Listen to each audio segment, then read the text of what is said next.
Throwaway account for obvious reasons. I've gone back and forth for years about writing this. Every now and then I'll be scrolling through posts in r/confession or r/life stories and see people talk about the worst thing they've ever done. Some of them cheated. Some stole. Some hurt people in ways they regret forever. Mine is quieter than that. No weapons. No shouting. No dramatic chase scenes. Just a pen. And a signature that wasn't mine. But that one line of ink changed someone else's life in a way I still think about almost every day. I'm not writing this for sympathy. Honestly, I'm not even sure what I'm looking for. Maybe just to finally say it out loud somewhere. My name's William. I'm in my late 30s now, stable job, normal life from the outside. If you met me today, you'd probably describe me as the reliable guy. The one people trust with paperwork, deadlines, responsibilities. The irony of that isn't lost on me. Because about 12 years ago, I forged a document that determined whether another person kept their future, or lost it. And the worst part? At the time, I genuinely believed I had a good reason. This happened when I was 26. I wasn't some criminal mastermind or desperate outlaw. I was just a junior administrative assistant at a small logistics company. My job mostly involved boring things, scanning documents, filing contracts, preparing approval forms, and occasionally delivering paperwork for signatures. If you've ever worked in an office, you know the type of environment. People trust routine more than they trust people. A document with the right format and the right signature becomes truth. No one questions it. That's where the problem started.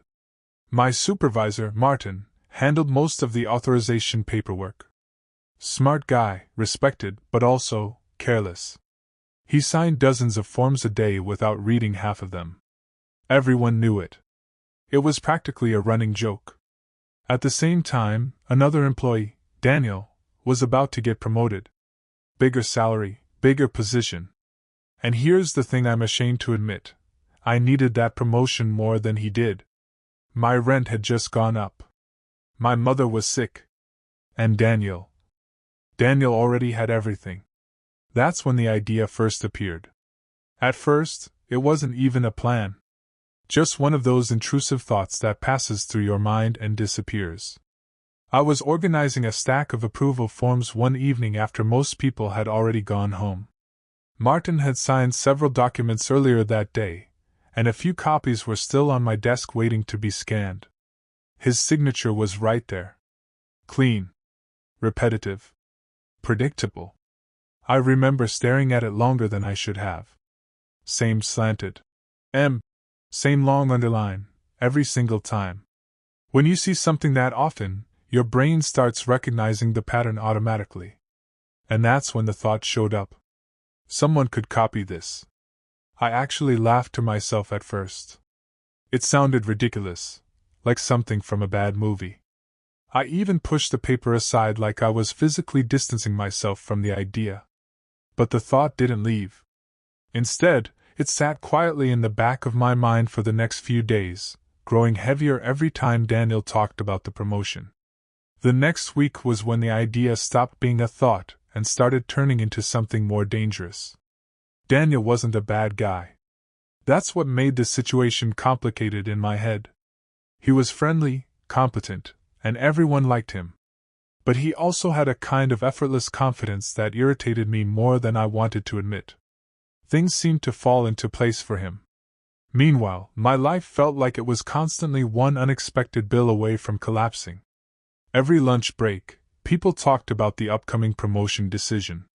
Management had narrowed it down to 2 candidates, Daniel and me. On paper, we were similar. Same experience, similar performance reviews. But the final approval required Martin's recommendation form. That document carried weight.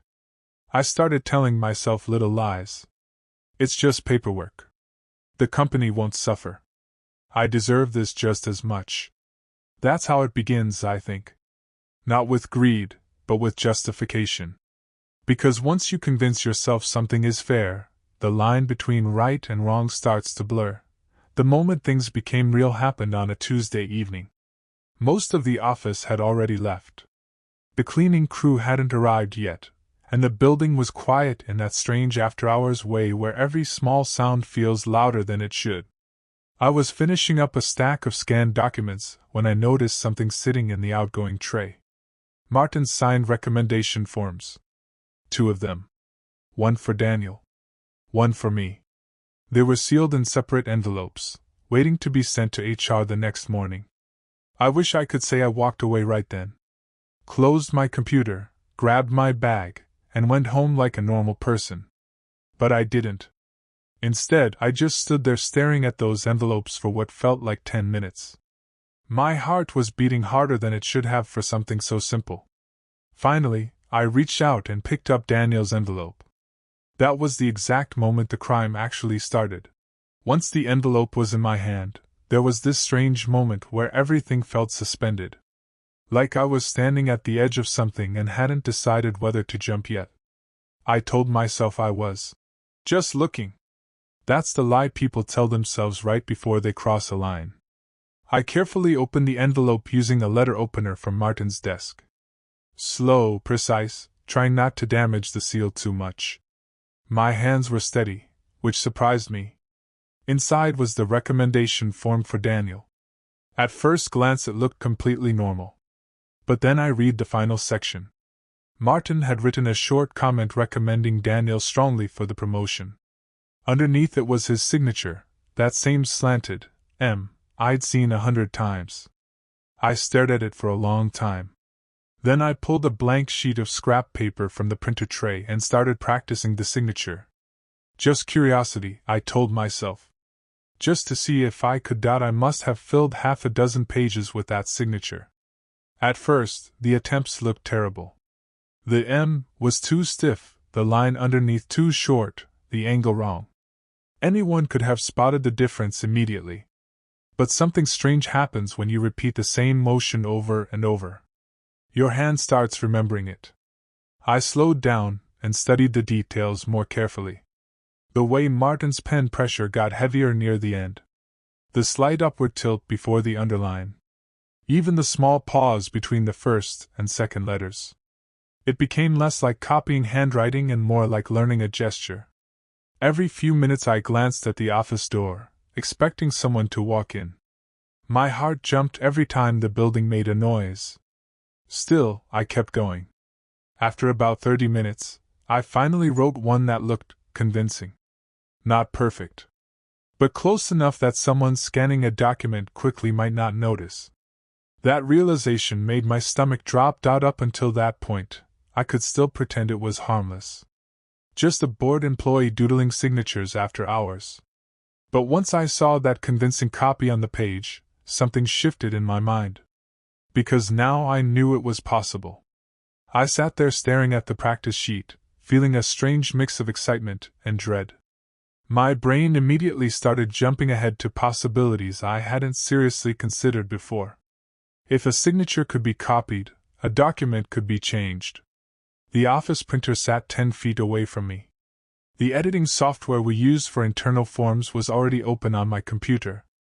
And Daniel's recommendation form was right there on the desk. All the pieces were in the same room. That realization made my chest tighten. I remember pacing around the office for a few minutes, trying to calm myself down. Part of me kept saying this is insane. Another part kept whispering something far more dangerous. You could actually do this. The next step happened so quietly that, at the time, it didn't even feel dramatic. There was no thunderclap moment, no sudden panic. Just a slow decision forming in my head. I sat back down at the computer. First, I scanned Daniel's recommendation form. My hands were steady again, which honestly scared me more than if they had been shaking. The machine hummed softly while the document appeared on the screen. There it was, Martin's glowing praise for Daniel. I stared at the text for a while. My brain kept running through the same loop. You can still stop. Just close the file. Put everything back. Instead, I opened the editing program. It took maybe 2 minutes to remove Martin's comment. Another minute to replace it with something neutral, not outright negative, just less enthusiastic. Something that might make HR hesitate. Then came the hardest part. Printing the altered version. The printer clicked, and a fresh page slid out. Blank at the bottom. Waiting for the signature. I remember holding the pen for what felt like forever. It was just a normal office pen. Blue ink. Nothing special. But in that moment it felt heavier than it should have, like it carried the weight of the decision I had already made. The altered document sat on the desk in front of me. Everything looked legitimate: the company header, the formatting, the neutral recommendation paragraph I had written. The only thing missing was the one detail that made the paper official: Martin's signature. My heart started beating faster as I positioned the paper under the desk lamp. I pulled one of my practice sheets closer so I could glance at it if needed. Then I started writing. The first curve of the M came out smoother than I expected. I forced myself not to rush. The second stroke followed. Then the long underline that Martin always used. When I finished, I lifted the pen slowly. For a few seconds I just stared at it. It looked real. Too real. For a moment I just sat there, staring at the page like it might suddenly expose me. But the signature didn't look fake. Not obviously. If anything, it blended into the document perfectly, like it had always belonged there. That realization brought a rush of adrenaline so strong my hands finally started shaking. Now I had a different problem. The envelopes. Daniel's original form still existed, sitting beside me with the real recommendation. I couldn't just throw it away. The office had security cameras near the trash room, and missing paperwork would raise questions. So I worked slowly. First, I placed the altered document inside Daniel's envelope. Then I carefully slid the original form into a stack of old archived paperwork that was scheduled for shredding later that week. Not perfect, but it reduced the chance anyone would look too closely. Finally, I sealed the envelope again and placed it back in the outgoing tray exactly where it had been. From the outside, nothing had changed. But someone's future had. The next morning was the worst part. You'd think committing the act itself would be the most stressful moment, but it wasn't. The real pressure came afterward, when everything returned to normal and I had to pretend nothing had happened. I arrived at work early, like I usually did. Same routine: coffee from the machine, quick hello to the receptionist, sitting down at my desk. But inside, my brain was running in circles. The envelope was still in the outgoing tray. I could see it from my desk. Every time someone walked past it, my chest tightened. I kept imagining someone opening it right there in the hallway and realizing something was wrong.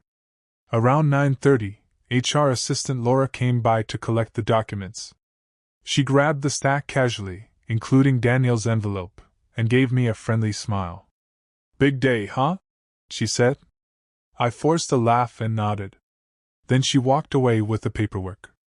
And suddenly the decision I'd made the night before was completely out of my hands. The decision came 3 days later. Those 3 days felt like weeks. Every time someone mentioned the promotion, my stomach twisted.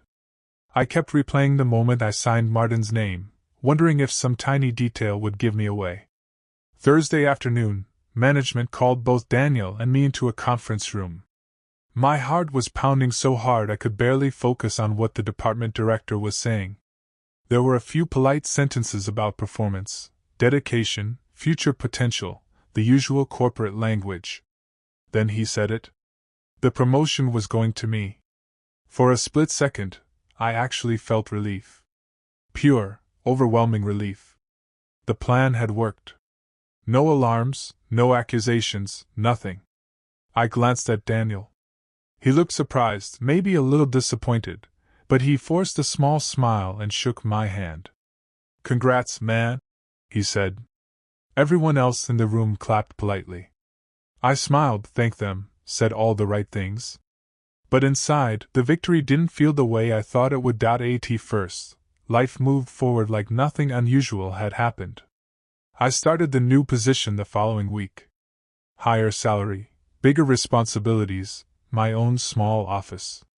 From the outside, it looked like the promotion had simply gone to the right candidate. Daniel stayed professional about it. That part still bothers me. He never complained, never hinted that something was unfair. In fact, he was one of the first people who offered to help me adjust to the new role.